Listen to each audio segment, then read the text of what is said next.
দর্শক, আপনারা যেমনটা দেখছেন যে সংসদ ভবনের ভিতরেও উৎসুক জনতার ভিড় জমেছে এবং যত উৎসুক জনতা আজকে শিক্ষার্থীদের সঙ্গে মিছিলে যোগ দিয়েছিলেন তারা সবাই সংসদ ভবনের ভিতরে এসেছে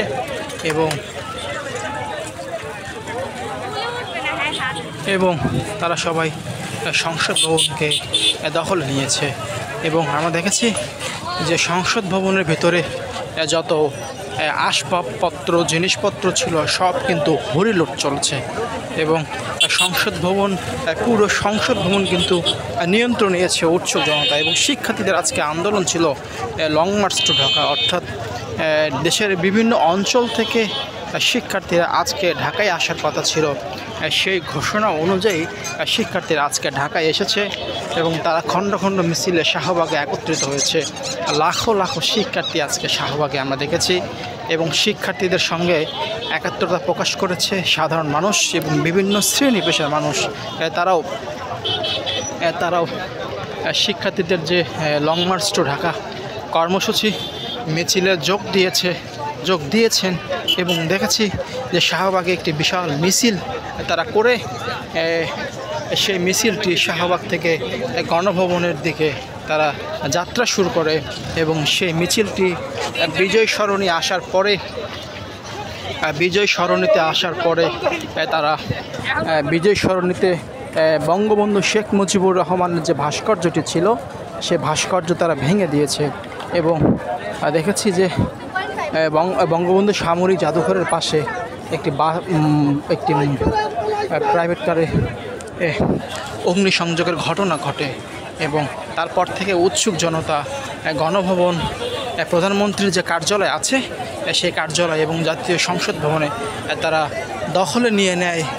উৎসুক জনতা তারা একত্রিত হয়ে দৌড়ে গিয়ে তারা সবাই মিলে সংসদ ভবন গণভবনের যে গেট ছিল সেই গেট ভেঙে তারা গণভবন এবং সংসদ ভবনে প্রবেশ করে এবং সেই প্রবেশের পরে যে সংসদ ভবনে অবস্থিত যেসব মূল্যবান জিনিসপত্র ছিল সেগুলো কিন্তু উৎসুক জনতা নিয়ে গিয়েছে এবং যেভাবে পেরেছে যে জিনিসপত্র পেরেছে তারা কিন্তু নিয়ে গিয়েছে। আমরা দেখেছি সাধারণ শিক্ষার্থীদের কোটা সংস্কার আন্দোলনের শুরুতে তারা স্বতঃস্ফূর্তভাবে তারা আন্দোলন পরিচালনা করেছে। পরবর্তী সময়ে তাদের যে দাবি সরকারি চাকরিতে 56% কোটাকে 5% নামিয়ে আনার যে দাবি ছিল সেই দাবি সরকারের পক্ষ থেকে ইতিবাচক কোনো বার্তা আসে নাই। পরবর্তীতে তারা বাংলা ব্লকের কর্মসূচি ঘোষণা দেয়, সেই অনুযায়ী তারা সেটি কিন্তু পালনও করে।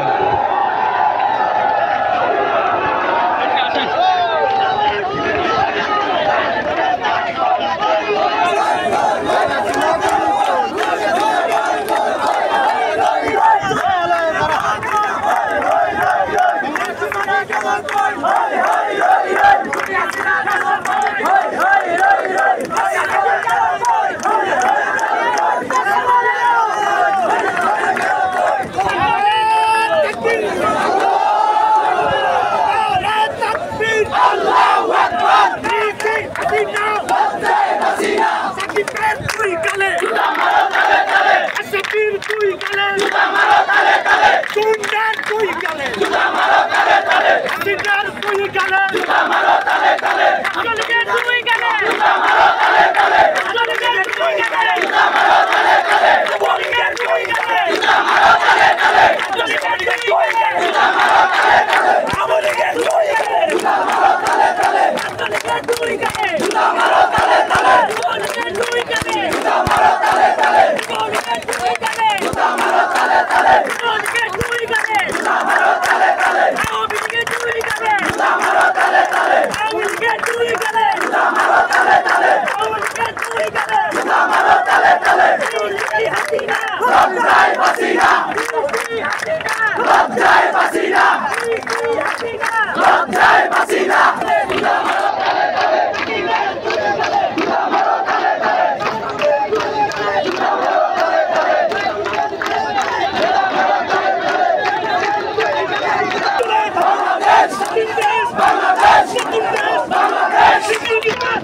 উৎসুক জনতার দখলে জাতীয় সংসদ রয়েছে এবং লাখ হাজার হাজার মানুষ এখানে একত্রিত হয়েছে এবং শিক্ষার্থীদের সঙ্গে তারা কিন্তু বিজয়ের মিছিল করছে।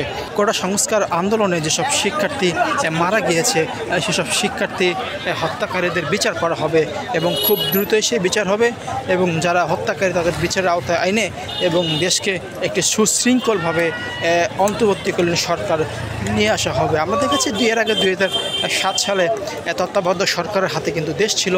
ফখরুদ্দিন আহমেদ তিনি 2 বছর দেশ পরিচালনা করে কিন্তু নির্বাচন দিয়েছেন।